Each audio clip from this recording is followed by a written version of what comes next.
So, yeah, has our approach worked? No. Song of Solomon, in fact, Levi's talking about that. I read that an hour before I came on this. Really? And I was blown away because I've read it before, but I was kind of reading the context of what we're doing here, how great it was. And I really looked at that, and I just had my 5-year anniversary with my wife, and I said, that man totally loves his woman. You know what I mean? And not only does he love his woman loves him back, and they see so much in each other.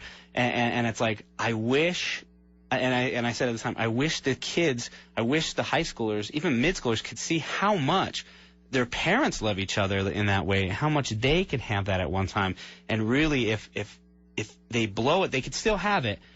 But really, that's the true pureness of it. And it's an incredibly intense book. One of the things that my wife and I like to do periodically is we'll read the Song of Songs together out loud to each other. I'll read the guy's part, she'll read the girl's part, and we read it.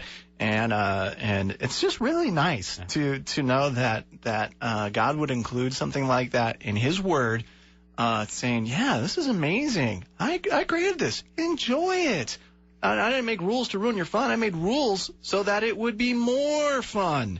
And one of the saddest things I ever heard, and I'd like to address this right now and see what you guys think about this, because I thought it was so sad. We'd been married a couple of years, not that long, still newlyweds. We still feel like newlyweds. Wink, wink, nudge, nudge. But, only married a couple of years, and then a friend of ours got married, and so we're talking about it, and me being, not as discreet as I should have been at that time, because I was just so amped about being married and being able to enjoy sex. And I'm like, wow, this is great. And so I was asking him, so, yeah, how about that honeymoon, And I was asking him about that, and it was so sad because he looked very downcast, and he said, it wasn't really as great as I was hoping it to be. And I was floored. And, as we talked a little bit more about it, a lot of that I realized came from the fact that he, for so long, been told that it's sinful, it's bad, you shouldn't do it, stay away from it, it'll destroy your life, it's sinful.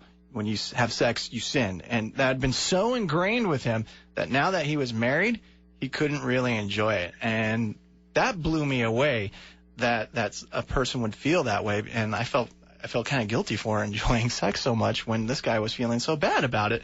And I don't know, Levi, have you ever encountered that type of attitude in the church where someone waits and they feel bummed because they feel like, well, yeah, it wasn't as good as everyone promised because I still feel like it's sinful. I mean, how do you deal with that? Well, I've never come across that. I would tell the guy maybe he needs a physical exam. I suggested that, to be honest. I've never met anybody like that. I mean, I've met plenty of people. Where I thought you were going with that was I've met people who basically it's been like the honeymoon was kind of a formality because that's how they've been living. Mm-hmm. And I have a kind of a saying that one of the saddest things that could ever be said about your honeymoon is that it was just business as usual. I mean, it's intended to be like Christmas Day, like, the feast. I mean, it's like I don't eat, leading up to Thanksgiving, I stop eating like 2-3 days out because I want to have maximum room for turkey and, I don't eat a box of crackers that morning. Yeah. And I think that, it shouldn't be this special unveiling. The Song of Solomon portrays it as unwrapping a gift from God. And I've met plenty of people with kind of a heartache and disillusionment there. And I think, part of what we're talking about is just the idea of missing out. The world likes to paint this picture that if you don't engage in unrestrained sexuality while you're young, you're missing out. You're not taking advantage of your college years, sowing your wild oats, quote unquote. But I think that the reality is you're missing out if you do live that way, missing out on the best plan for sex that God has for you. I mean, think about this. Think about when you follow God's plan for sexuality, not only do you never have to compare your bride to someone else's performance or think about some other image and all that, but you also never have to fear that you're going to be giving your new wife an STD. You never have to be afraid as a young lady into a marriage that you're unable to have a baby because of a past abortion that maybe left so much scar tissue in your ovaries that they're unable to produce an egg. You never have to be afraid of these sorts of things. I have a friend I went to school with who contracted the HIV virus in his younger years, and you know what? I look at my life and his now. He's unable to, there's so many things about his life that he'll never get to live, and I wonder who's missing out more. You know what I mean? I don't feel like I'm missing out, but I feel like he's missing out on what he could be experiencing now because of taking advantage of his prodigal days then. Yeah. And Jason, what do you think about what Levi was just saying, and this idea that, you know what, you go the world's way, you are missing out, and the great lie is that the world wants to convince you that you're missing out if you don't play the way the world plays. Yeah. In fact, today I was on I don't remember what blog it was. It was a Christian blog, and I felt bad for this guy. He had wrote in. He said, "Look, I'm 24 years old. My fiance is 24 years old. We are both virgins. We're Christians. We've been saving ourselves for each other. We know that this is right. We're courting each other. But because of college and stuff like that, we're not going to get married for another 4 years. But the urge is so there, I don't know what to do." And he was really just writing in to have people, just build him up in the Lord, and they get good advice on there. And I feel bad because it's one of those things that even as, yes, the world will, sinners will be sinners. That's one thing. I don't get, it's like I can't get mad at a sinner for acting sinful. They don't know any better.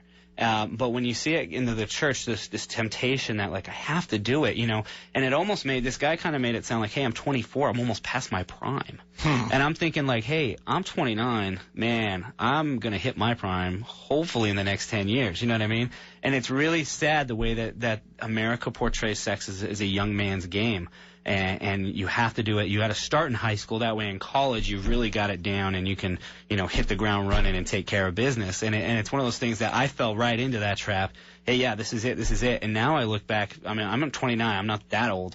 But I look back and I'm like, wait a minute. No, like, kids should be kids. Don't try to mix the world and in on all that. But at the same time, it's out there. It's just it's a hard thing to kind of get around. You know what I mean? It definitely is. I think you have two different people here. You have Levi who has lived that way, and you have me who's come into that. And I see a lot. I was thinking you were going the same way with that guy. He was just going to say, yeah, I did all this, and that's one of the hardships as coming in. But I agree. Like, I hear a lot of Christians out there that say, well, that's bad. You shouldn't do that. And even. And it's funny you mentioned the marriage seminar. Normally the reason they mention sex is good in the marriage seminar is because the sex isn't good in the marriage. Yep. And it's because of whatever. They feel like there's this, like, I shouldn't do that because that's what the world does. Mm-hmm. And I can't do that because then I'm worldly. No. The world took it from Christians and they made it worldly. And you know what I'm saying? And I agree absolutely 100% with you on that. Well, and that's an issue that we have dealt with in our own marriage because of our respective past, trying to get past the idea that, what happened in the past, yeah, that was outside of God's plan, and it was wrong then. But now we're married, and all those things that we wanted to do then should be fine now. But because of the guilt and the bad experiences that are associated with what happened in the past, sometimes it hinders the experience now in marriage, which is totally heartbreaking. And it's a struggle to get past. And let me warn you, everyone, if you think it's not a big deal, it is. It will haunt you for a long, long time. If you do not have a pure relationship, it's going to have consequences that may last years, may last beyond that, because sexual intercourse before marriage is one of the most intimate things that can happen, that will leave scars that will maybe never go away. And so many people struggle with that, and it's unfortunate because we should be free to enjoy sex the way God created it. 505-338-5790 if you got any questions as we talk with Levi Lusko and Jason Garcia about sex is good. 505-338-5790 if you'd like to chime in on tonight's conversation with a question or a comment.